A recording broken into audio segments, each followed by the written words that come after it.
las casas, que va a los negocios, que va al comercio en general, que podría ser fundamental para la reactivación económica. Y es que lo peor de todo es que nosotros tenemos los recursos en Fonatel y tenemos la capacidad técnica y de infraestructura que es el Instituto Costarricense de Electricidad, tan venido a menos por algunos en los últimos tiempos, y que podríamos ponerlo a desarrollar toda esa infraestructura. Lo que se requiere es conversar con las municipalidades que no tengan los reglamentos requeridos, pero ahí están los recursos. Y tampoco es cierto lo que el presidente planteaba, que la ley General de Telecomunicaciones no contempla la alfabetización digital entre los objetivos. Claro que sí la contempla. Inclusive esos recursos pueden ser utilizados para alfabetización digital.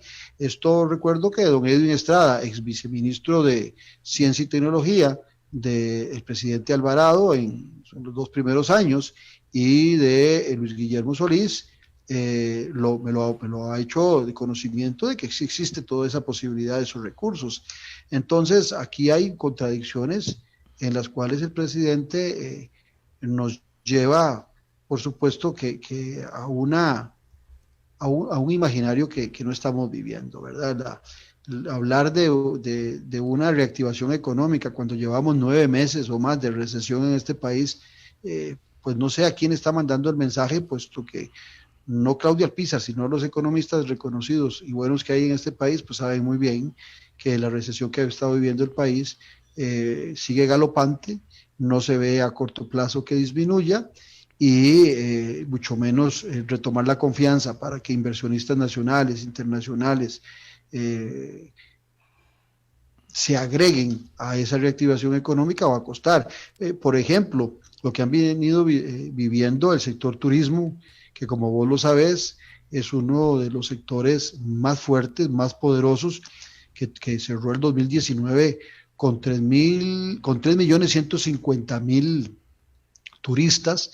El año pasado a duras penas llegó al 1.000.000 de turistas, y este año tampoco pareciera que haya una reactivación. Tiene a todo un sector que va desde el sector transporte, desde el sector de hotelería, sector de alimentos y bebidas, los tiene en una enorme preocupación, y el presidente en su informe dice nada más que ha tomado medidas, que el mismo sector turismo viene quejándose que no se ha tomado ninguna medida, ni siquiera el fondo de avales o una estrategia con los créditos que tienen en la banca estatal y la banca privada para poder tener mejores condiciones para sus pagos en hoteles, en transporte público y demás, sino que además la única relación que da en un pequeño párrafo que hace sobre relación del turismo es sobre la apertura de la isla San Lucas.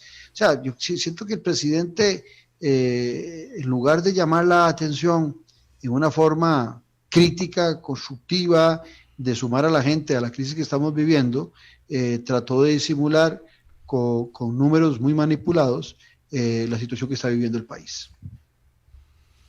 Claudio Alpizar Otoya, en los micrófonos del programa Charlemos y el C junto al pueblo. Bueno, son tantos los problemas que enfrenta Costa Rica que no sabemos hacia dónde vamos para analizarlo y con tan poquito tiempo. Pero el presidente ha dicho que además de la pandemia y de la estabilidad de la economía, el problema de nuestro país más grave y cercano a nuestro pueblo es el desempleo. Y él ha dicho, y lo empeora su persistencia en el tiempo, pues desde hace ya una década ha registrado tasas superiores al 10%. Es decir, a medida que pasa el tiempo vamos acumulando más personas desempleadas y estamos cayendo más en la informalidad. Claudio, dentro de tus propuestas, ¿qué mensaje alentador podés dar a esas personas que están desempleadas y otras que van a quedar desempleadas en los próximos meses? Mira, en esos datos que vos dabas, hay que llamar la atención de que el desempleo, antes de la llegada de Luis Guillermo Solís al poder, oscilaba en alrededor de un 6%, y que la duplicación al 12%, y ahora al 24% con el COVID, es un problema que se ha generado en los gobiernos PAC. O sea, la imposibilidad de sacar o el nivel de decrecimiento de nuestra economía se viene dando hace muchos años, tanto con el gobierno de Guillermo Solís como con el gobierno de Carlos Alvarado. Entonces, en este discurso del presidente, tratar de endosarle los problemas del desempleo a actores anteriores no se vale. Cuando el presidente puede hablar de la deuda fiscal, creo que ahí sí hay una responsabilidad compartida con otros partidos políticos, entre ellos la Unidad y Liberación. Eso podríamos estar de acuerdo, pero en el tema del desempleo no, Carlos, perdón.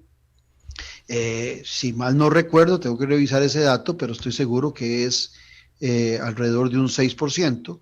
El desempleo que recibe después de la administración Chinchilla, el presidente Luis Guillermo Solís recibe el país. Entonces la duplicación al 12,6 que tuvimos a, antes de que viniera la pandemia, se le debe al PAC, y después vino la pandemia y por supuesto ahora daremos en un 24 en algún momento.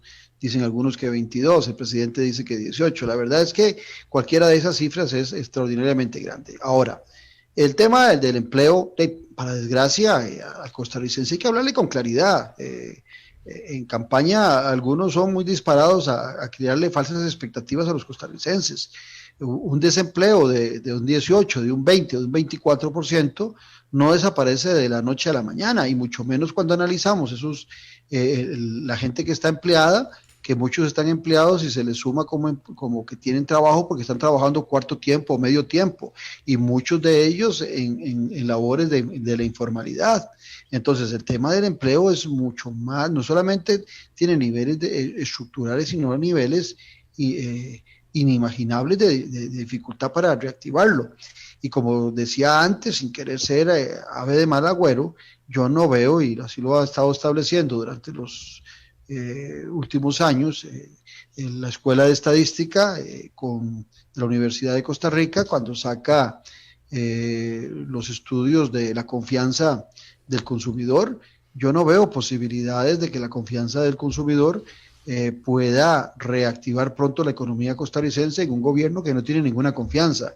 Y cuando habla uno de confianza, la gente dirá, ¿qué tiene que ver eso con la economía? Pues muchísimo, porque si Carlos Fernández tiene una buena cantidad en el banco y quiere cambiar muebles de su casa, o quiere cambiar de auto, o Carlos Fernández quiere cambiar de ropero, de la ropa, y sus hijos y su esposa, pues en una crisis como la actual, si no hay confianza de que las cosas puedan mejorar, Carlos Fernández no va a hacer ninguna inversión.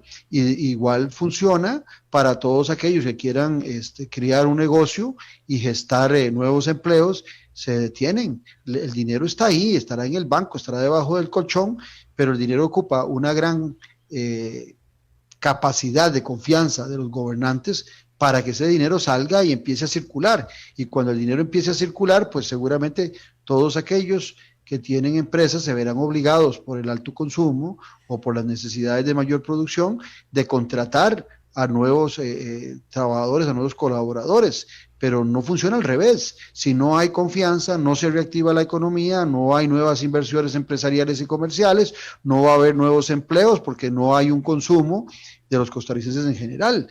Ahora, lo que se ha estado activando mucho dentro de la crisis actual como una manera de generar empleo, y estoy seguro que en esos números que hay ahora, en ese 80% de personas que puedan tener trabajo, partiendo de que es un 20% el desempleo, muchas de esas personas lo que tienen trabajo hoy, Carlos, es a razón del emprendimiento, y el emprendimiento no está siendo motivado, no está siendo incentivado, no está siendo sacado adelante por el gobierno del presidente Carlos Alvarado. No vemos a la banca estatal y mucho menos a la banca privada gestando créditos a largo plazo y con muy bajas tasas de interés para que muchos que están emprendiendo hoy pudieran hacerlo con mayor fortaleza, teniendo un capital semilla que les pueda permitir desarrollar esas actividades. Se lo dice a alguien que ha sido un emprendedor toda su vida y sabe cómo funciona el emprendimiento. Y por otro lado, tampoco vemos ni el Ministerio de Comercio, ni el Ministerio de Agricultura, por ejemplo, en el caso particular de agricultura, revisando y acercándose al pequeño agricultor para ver cómo está su situación.